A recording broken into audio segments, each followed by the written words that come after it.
На Македонија и предстоја две економски сценарија, изјави денес гувернерката на Народната банка Анита Ангеловска-Бежовска. Тоа сценарио, порастот на БДП од 4% минатата година, за оваа година предвидуваме забавување на растот на 2,3%.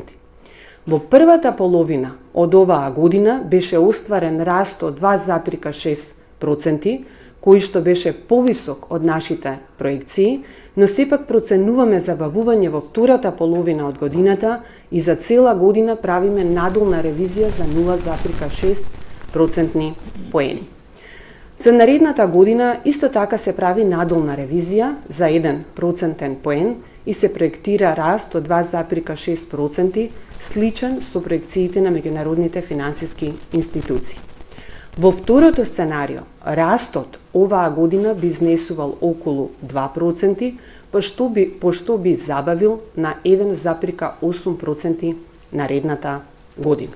Во исто време, проекциите и сите напори се насочуваат наредните години инфлацијата да се скроти.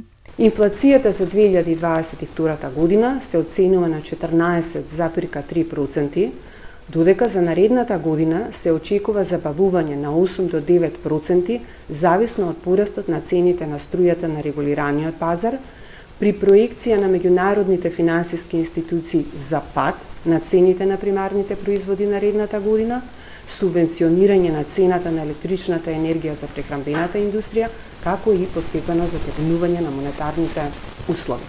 Далеку поспокојна би требала да биде 2024 година, кога економијата ќе се стабилизира, економскиот раст ќе се зголеми, а стандардот ќе се врати на предпандемиското и предкризното ниво.